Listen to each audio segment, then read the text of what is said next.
இந்த ஏர்போர்ட்டை பற்றி பேசினார்கள். மரியாதைக்குரிய மூர்த்தி அவர்கள் சொன்னார்கள். மன்னிக்க வேண்டும், அருள் அருள் அருள் அருள் எப்போதுமே பல விஷயங்களை சுட்டிக்காட்டக்கூடியவர். ஒன்று கடிதம் மூலம் சொல்லுவார், இல்லை என்றால் தொலைபேசி மூலம் பேசுவார். அவர் இங்கே சேலத்தினுடைய விமான நிலையம் விரிவுபடுத்தப்பட வேண்டும் என்று சொன்னார். அது ஏற்றுக்கொள்ளக்கூடியதுதான்.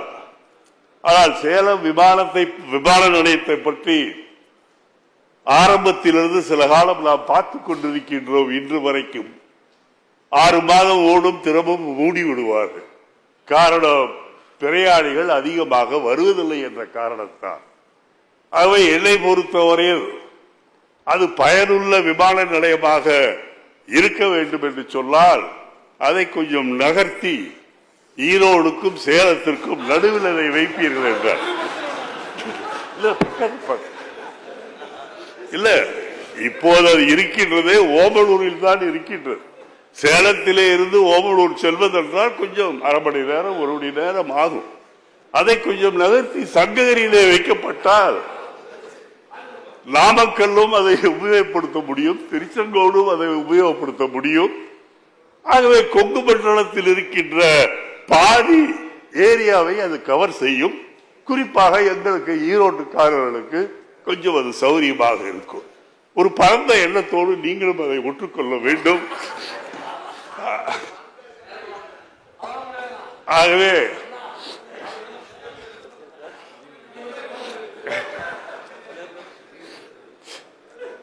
நான் மரியாதைக்குரிய முதலமைச்சர் அவர்களை இந்த கருத்துக்கு கொஞ்சம் செவிசாய்க்க வேண்டும் என்று நான் வேண்டும் கேட்டுக்கொள்கின்றேன். கலைஞர் அறிவுசார் உலகளவிய நூலகத்தை திருச்சியிலே கொண்டு வருவது 4வது நூலகமாக மிகப்பெரிய உபயோகமான ஒரு திட்டம். அதை நான் வரவேற்கின்றேன். அதே நேரத்தில்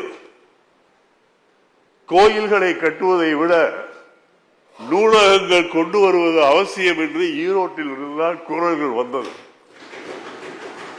ஆகவே அந்த ஈரோட்டிற்கு ஒரு நூலகத்தை எப்படி நம் நேரு அவர்கள் திருச்சிக்கு கேட்டாரோ அதே போல் ஈரோட்டிற்கும் மாண்புமிகு முதலமைச்சர் அவர்கள் கொடுக்க வேண்டும் என்பதை நான் கேட்டுக்கொள்கின்றேன். காரணம், ஈரோட்டிலே அமைச்சராக இருக்கின்ற முத்துசாமி அவர்கள் கிடைக்கின்ற இடங்களில் எல்லாம் நூலகத்தை ஆரம்பித்துக் கொண்டிருக்கின்றார். அங்கே கலைஞர் சிலை இருக்கின்றது, பெரியார் சிலை இருக்கின்றது, அண்ணா சிலை இருக்கின்றது, அம்பேத்கர் சிலை இருக்கின்றது. அந்த இடங்களிலே கீழே ஒரு இடத்தை உருவாக்கி ஒரு நூலகத்தை ஏற்பாடு செய்து பள்ளியிலே படிக்கின்ற குழந்தைகளுக்கு தேர்வு எழுதுகின்ற சமயத்திலே உபயோகமாக இருக்க வேண்டும் என்பதை ஏற்பாடு செய்திருக்கின்றார். அது மட்டுமல்ல, ஈரோட்டிலேயே கலைஞருடைய இன்னொரு சிலை இருக்கின்றது. ஊருக்கு மத்தியில் நம்முடைய மூர்த்தி அவர்கள், அமைச்சர் மூர்த்தி அவர்கள் ஈரோட்டிலே தேர்தல் நேரத்திலே பணி செய்த அந்த இடத்தில் கலைஞருடைய சிலை இருக்கின்றது. அங்கே கொஞ்சம் இடம் இருக்கின்றது. அதையும் நூலகமாக மாற்ற வேண்டும் என்று முத்துசாமி அவர்கள் முயன்று கொண்டிருக்கின்றார்கள். அதுக்கும் முதலமைச்சர் அவர்கள் செய்ய வேண்டும் என்று கேட்டுக்கொண்டு